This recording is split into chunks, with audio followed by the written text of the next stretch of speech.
greatest residents who have both played astounding roles in the country's liberation struggle.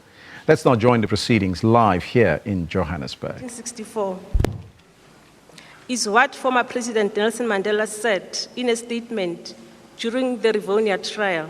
I quote, "This then is what the African National Congress is fighting. Their struggle is a truly national one. It is a struggle of the African people, inspired by their own suffering and their own experience. It is a struggle for the right to live. During my lifetime, I have dedicated myself to this struggle of the African people. I have fought against white domination, and I have fought against black domination. I have cherished the ideal of a democratic and free society in which all persons live together in harmony and with equal opportunities. It is an ideal which I hope to live for and to achieve, but it need be. It is an ideal for which I am prepared to die," unquote. Next Wednesday, on the 27th April 2016, South Africans will be celebrating the 22nd anniversary of democracy. We would do well to remember that in the broad narrative of our liberation, thousands of women and men, black and white, made the collective sacrifice that took us to the ultimate destination of a free and democratic South Africa that Nelson Mandela spoke about in his statement from the dock. It is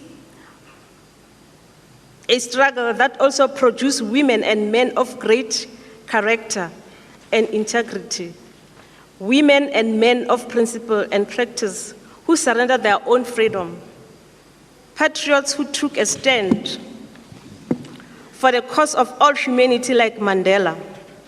They, in their own actions and knowing that such actions will result in arrest, imprisonment, torture, death in detention and exile, nonetheless said, if need be, let it be.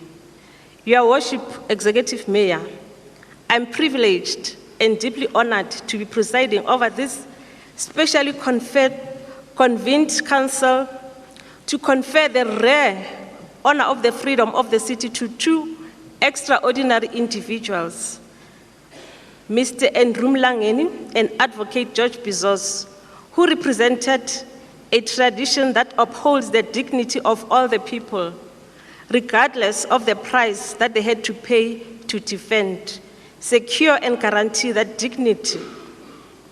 Here in front, all of us, with sight of everyone, are fearless warriors who are unashamedly unrestrained in their love, their human passion, they are loyal, and their people and their cause. We are very grateful for the exceptional contribution you have made to Johannesburg and South Africa, and thank you for being George Bizos and Andrew Mlangeni. I thank you.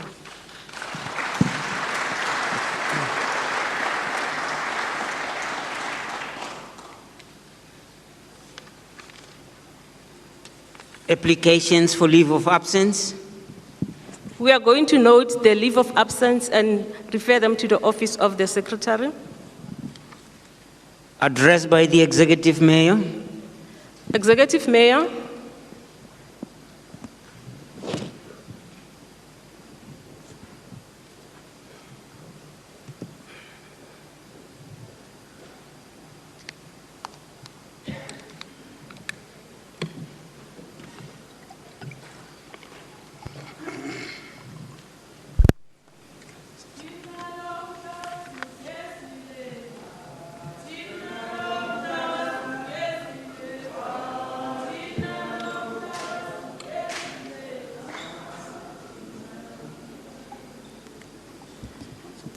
Thank you, Madam Speaker.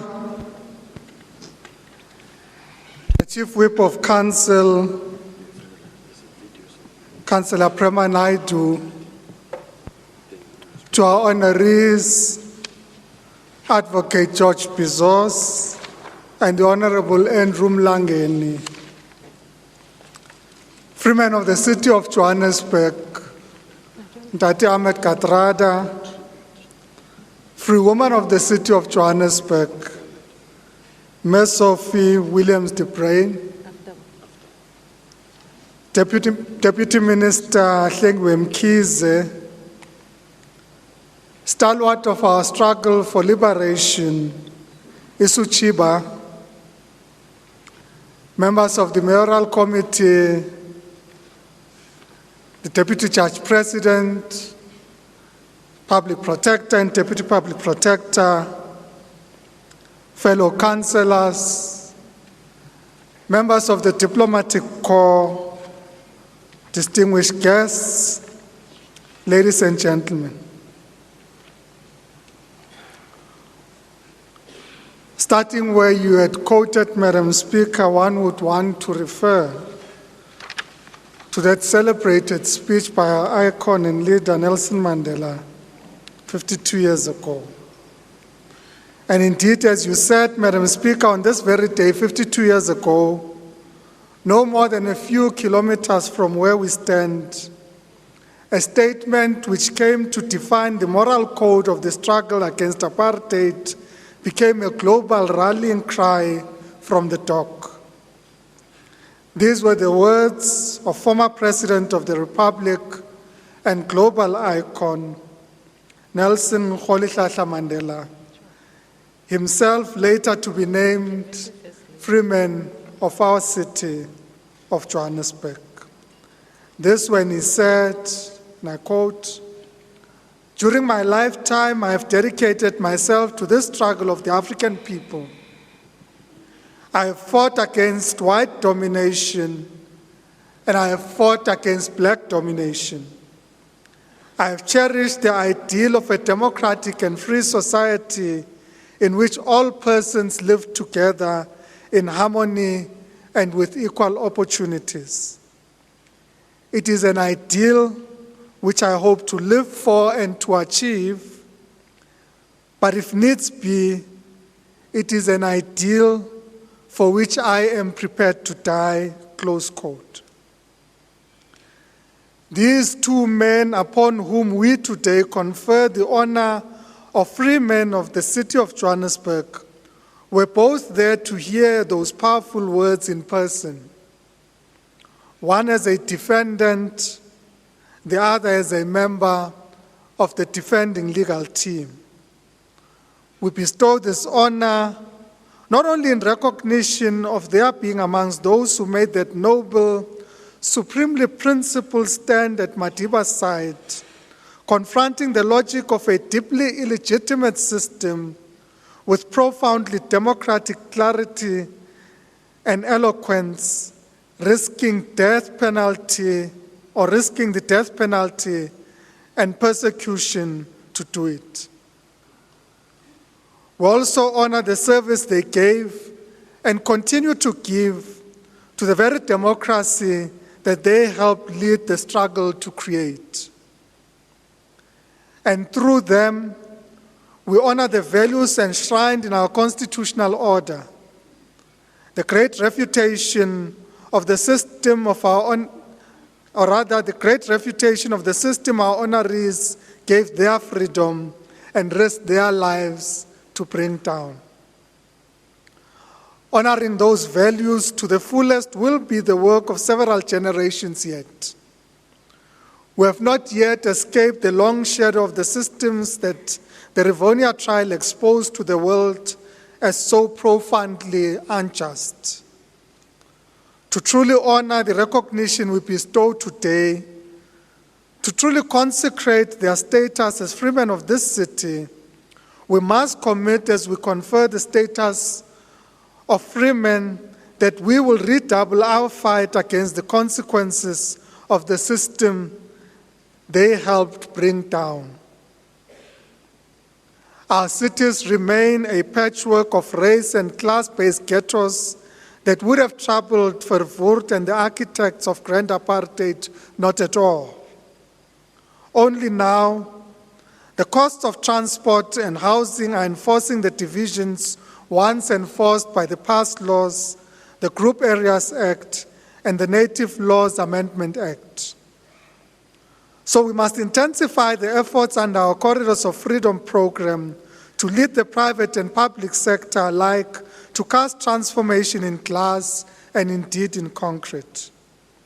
To invest in mixed use, mixed income realities along our transit-oriented corridors and in our new transit nodes. The Statistician General has just this week reminded us of the scale of the educational and skills deficit still being experienced by those historically disadvantaged in our country. So we must continue as the city to drive the powerful response we have initiated through the Vulindlele Jozi program, our far-sighted program with the Harambee Youth Empowerment Accelerator to break down barriers to opportunity for 200,000 young people, both through placement into opportunities and through state-of-the-art, market-defined skills development channels. Johannesburg's economy is now twice the size it was in the first year of our democracy. But the economy remains highly concentrated in the hands of the few. So we must not shirk from the transformation commitment, which is epitomized by the city's Jozi at Work program to empower and develop thousands upon thousands of community-level enterprises. Such enterprises allow the menu to capture the value and opportunity growing our township economies, or rather, an opportunity growing our township economies represent. The people of our townships must reap much more of the billions in value that they spend on goods and services each year. The city must be firm in its commitment to build pathways for all opportunity and prosperity to help them achieve. So we honor Tate Mlangeni and Tate Bizos, most explicitly not by ceremonies and lunches, but by continuing to intensify this important work, by paying heed to the values that they epitomize. I ask myself, what makes these two men so exceptional? The answer is not only in their values, but that they uphold them in all circumstances. They are not deflected by this or that event, but rather act as they have always acted in terms of their fundamental beliefs. We know their personal characteristics well, their courage, honesty, integrity, fortitude, as well as endurance. But underlying these are the commitments that drive them. Excuse me. I believe that their deep-seated belief in human equality is fundamental to who they are. From this stems their unremitting fight against racism and discrimination, and their belief that skin color, gender, and everything else that superficially distinguishes one man or woman from another must never obscure their essential equality and humanity.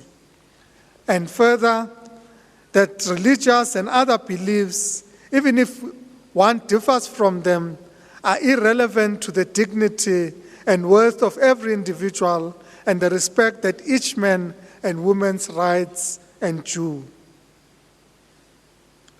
Closely linked to their commitment to human equality is their belief in freedom. This is a value that every generation must define in terms of its own circumstances.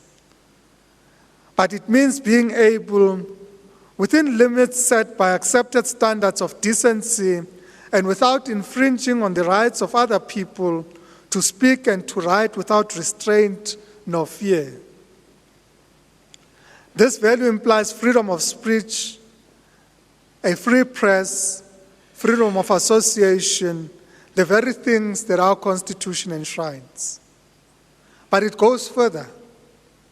True freedom is exercised in a context. How free can a man or a woman be if they are oppressed by poverty? The two men we are honoring today have also fought long and hard for the conception of freedom as freedom from want. Ladies and gentlemen, I hope I have made it clear that bestowing the freedom of the city on Advocate Bizos and the Honorable Mlangeni has a particular resonance. They are men who have fought consistently for freedom and equality. Excuse me. Bit of a break.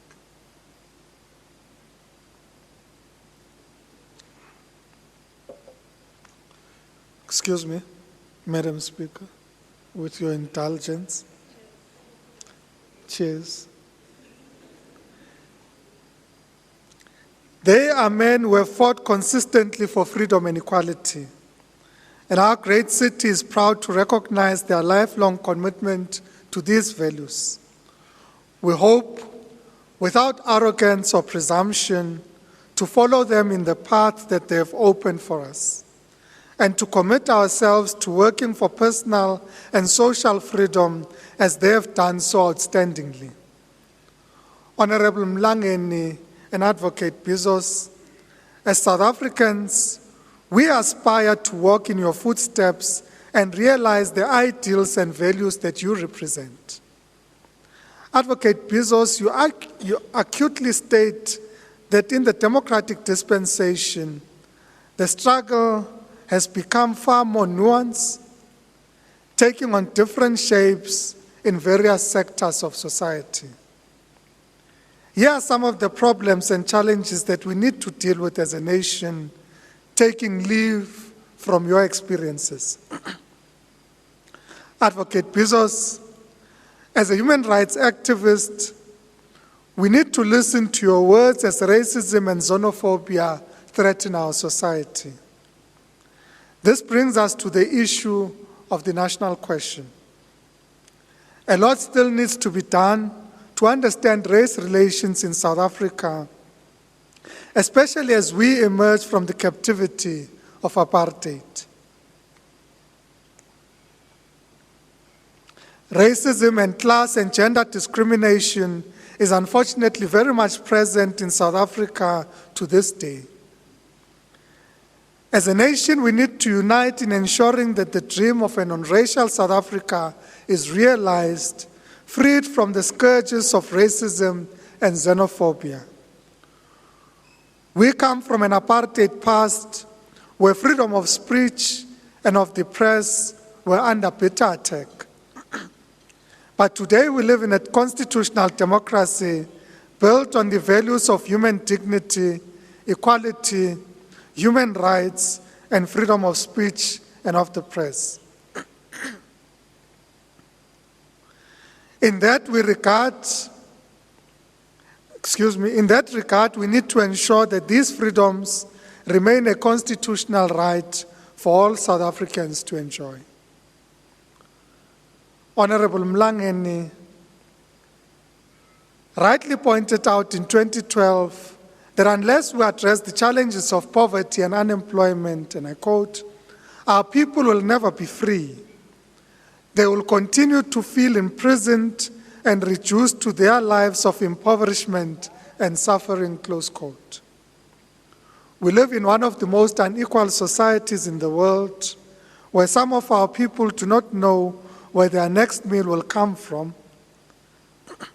Even some of our children do not know their shoe size because they have never worn shoes. It is efforts such as the city's comprehensive food security program which continue the fight against these most severe forms of deprivation and hunger.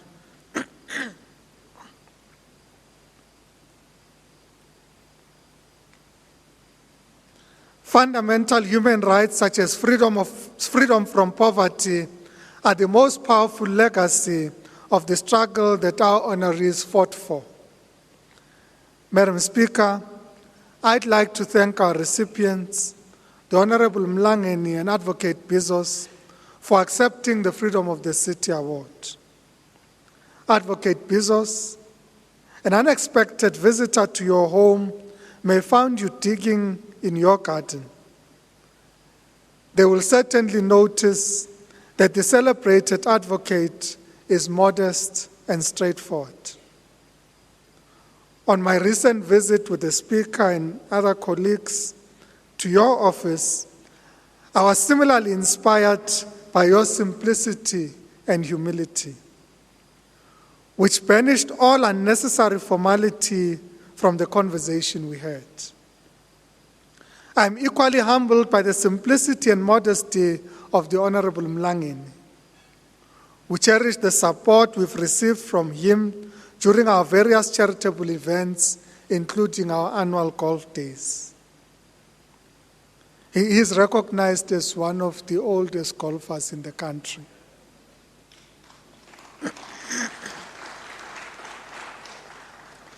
And in spite of the many years serving our people as human rights activists, neither of you has clamored for high positions in government or elsewhere. We're inspired by such humility. As a city and as a nation, we look up to you, men of principle, guided by truth, justice, and honesty. We recommit ourselves to emulating you, confronting the challenges of our own day in the spirit of the towering example that you have set for us. You are indeed the living embodiment of the statement by the Reverend Martin Luther King that the arc of the moral universe is long, but it bends towards justice. I thank you.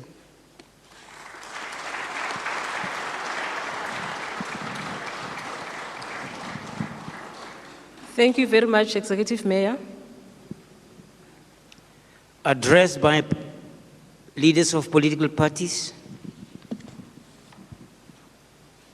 I would like to acknowledge the presence of our First Lady, Ms. Philisilet Tau, and also the presence of the former Mayor, Ntate Mokgasi.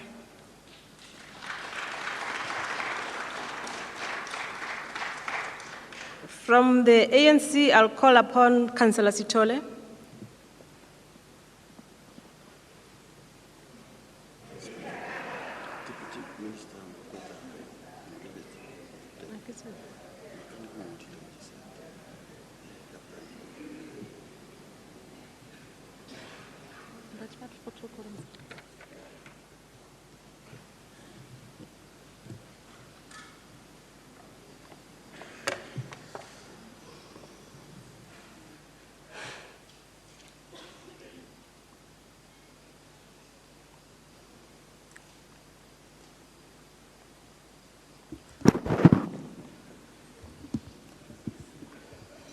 Well, I'm not short. Mr. Mayor, as I walk here, the lady says, when I say to her, this is a long walk to freedom, she says, hey, the mayor also said so. Madam Speaker, the Executive Mayor, Chief Whip of Council, Chair of Chairs, is Talwandwe, Andrew Mlangeni, in absentia, represented by the kids, Sophie DeBrain, Comrade Katrara, Deputy Minister Mhlengeni Mkhize, councillors, city manager, officials of council, the media, ladies and gentlemen, all protocols observed if I've left anyone. Madam Speaker, I don't know what to say because you and the Mayor have said all what I wanted to say. So I'll have to cut short my talk today. But what is interesting is that we did not caucus, but it's a trend that goes in all the heads of ANC cadres. They think alike.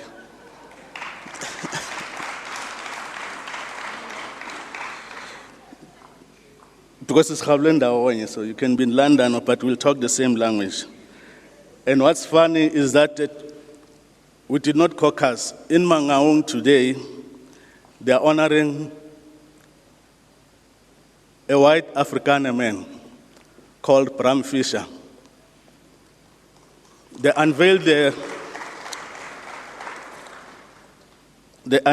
a museum today, this morning. And on the other hand, we in Johannesburg today were honoring a white man and an African leader. The white man called Advocate George Bizos. We did not caucus with the Mangaung municipality, but it goes, it's a trend. It cut across. Is it not beautiful? A white leader and an African leader. As the African National Congress, we want to thank the visionary leadership and councillors of the city for honoring these two stalwarts whilst they are still alive. Now, when the African National Congress was formed, our forebearers gave Pixley Kaisa Kaseme a task of writing a paper, and he thought it would be better if he focused on the question of African unity. Now, we must remember that Africans at the time were faced with the problem of tribalism, disunity. Now, we want to say thanks to our leaders at the time who were visionary beyond their time. Now, to quote Pixley Kaisa Kaseme, he said, "The demon of racialism, the aberrations of the Xhosa and Fingo and Tongas between the Basutus and every other native must be buried and forgotten. It has shed among us sufficient blood. We are one people. These divisions, these jealousies are the cause of all our woes and of all our backwardness and ignorance today." Unquote. That was Piklika Isakasem. That was then. I was not even born at the time. Now, the trend of this principle of uniting South African people still continues today. And I quote, the current generation of the Bizos, of the Katradas, and so forth. "South Africa belongs to all who lives in it, black and white, and that no government can justly claim authority unless it is based on the will of the people," unquote. Now, this is a preamble of the Freedom Charter, a very important document adopted by all progressive and peace-loving South Africans. Now, we are proud as the African National Congress to be part of this important occasion of honoring the two stalwarts who were not passive but active participants in the adoption of the Freedom Charter. This was in the thick of apartheid, yet they did not flinch from the principle of non-racialism. They carried and lifted this banner very high and with dignity. Today we are reaping the benefits of their unrelenting efforts. We know that they paid severely for this noble principle. Comrade Mlangeni sentenced to life imprisonment, George Bizos heavily ostracized. What was their sin? It was for believing in a principle that South Africa belongs to all who lives in it, black and white. That was their only sin. Now, we as this generation of the African National Congress are fortunate and proud to be with you today and say to you, the struggle for a non-racial, non-sexist, democratic and prosperous South Africa is now in our hands. We will lift this banner high like you did, and we will not disappoint you. I thank you.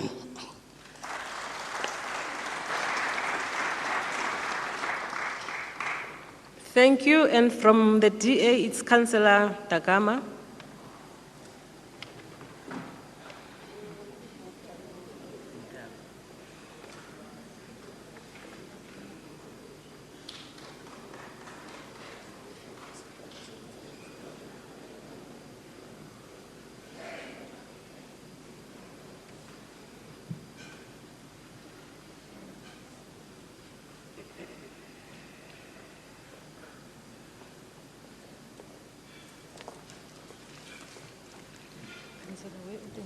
The previous speech was short, so just adjust it a little bit.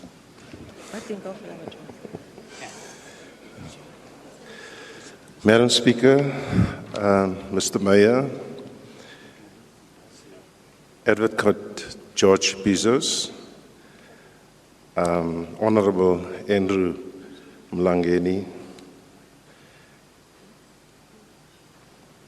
Deputy Judge President, mayors and ministers, recipients of the freedom of the city. I'm going to repeat what was said in council last month, and you will soon find out why. On the side cover of Odyssey to Freedom, the following words set the scene. In October 1941, a young boy and his father disembarked at Durban Harbour from a large liner commissioned into emergency services by the Allies. They were Greek refugees from their German-occupied motherland. They spoke no English. They had little money and no prospects. They were heroes, but no one knew that. Nelson Mandela, in his foreword, concludes, George's autobiography, Odyssey to Freedom, is not only a personal account of an extraordinary life, but an invaluable addition to the historical record of our nation. Captured here by a man whose contribution towards entrenching the human rights that lie at the heart of South Africa's constitutional values is impossible to overrate. What follows are 600 pages chronicling the extraordinary life of George Bizos. It is little wonder that this childhood memories of German fascist occupation of his homeland and his adopted apartheid South Africa shaped his lifelong battle against discrimination of black South Africans by representative colonialist regimes. Best known for their part of Bram Fischer's Dream Team, George Bizos was under no illusion as to the seriousness of what pivotal trial in the history of this country. Fighting a regime that took no prisoners and brokered no dissent. It was literally a life and death contest with the odds completely against them. We are eternally in gratitude to those who were on trial, to Bram and his team, and to Advocate Bizos, who has dedicated his life and legal skills to the principles that should be at the core of every single South African. Fairness, justice, honesty, equality, and redress. In defending Andrew Mlangeni and his co-accused in the shaping of the Bill of Rights and the drafting of our Constitution, Advocate Bizos' legacy will endure for all time. In his autobiography, George speaks of a rock on a particular beach near his birth village, from which he leaped into the boat that started his life journey. A rock upon which he has sat many a time, contemplating his odyssey to freedom and it meaning we all need a rock, a foundation upon which to build our lives. For many of us, George, through his values, deeds and achievement, is that rock. Prisoner 46764 shared a cell adjacent to our most famous prisoner, number 4664. He spent 26 years on Robben Island, having said at the Rivonia trial that he too was ready to die to advance the struggle. Andrew Mlangeni did this willingly to serve a nation. On the 18th of July 2013 at the United Nations headquarters in New York, on the occasion of Nelson Mandela's International Day commemoration, Andrew Mlangeni reflected. The 8 of us received life imprisonment sentences that day on the 12th of June 1964. Whilst the charges laid down against us were for conspiracy and sabotage, the presiding judge at the time likened the crime to high treason. I thought of life imprisonment and what it meant. Did it mean that I would spend the rest of my life in prison, only to be released as a corpse? Was there a chance that I might be released sooner? Would I maybe end up serving only 15 years? These were just the thoughts of a young Andrew Mlangeni. Andrew, like his co-accused, had an unwavering belief that one day South Africa would be free. In his last statement from the dock, he said, "That is all I have to say, except to add that what I did was not for myself, but for my people." By his own admission, Andrew has never been in the forefront of the ANC. "I have always been a backroom boy," he recalls in a documentary on his life and the role as a warrior for an equal democratic society, and as a Rivonia trialist. In the documentary, he reflects, "You sometimes start to wonder whether taking part in the struggle for freedom was the correct decision. You go over all those things. Did I do the right thing?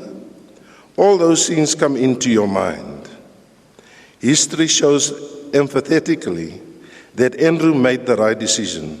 He did the right thing.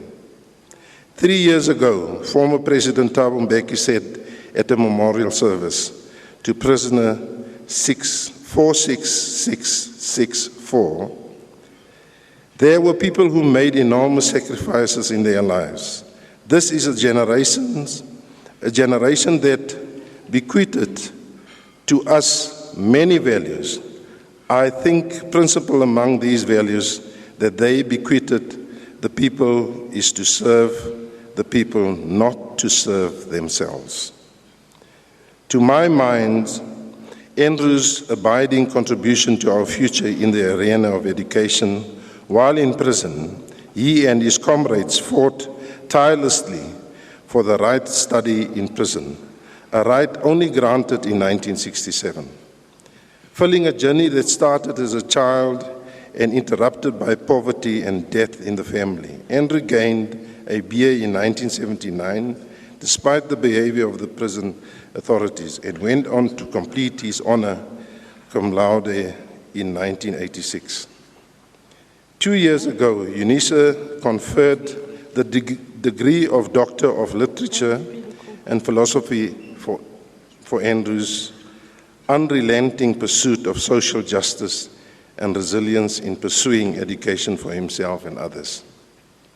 It has been by example that Isithandwanwe Mukete inspires our young leaders, students and aspirants academics. Both George and Andrew are living legacies, the bedrock and the moral compass of what we should set our sights for a racial, united, free and democratic nation. They are living legends. Madam Speaker, I can think of no better way to honor their lives, their sacrifices, their commitment to a present and a future we so often take for granted, than to concur upon Advocate George Bizos, SC, and Andrew Mlangeni, the honor of freemen of this golden city we call home. Thank you.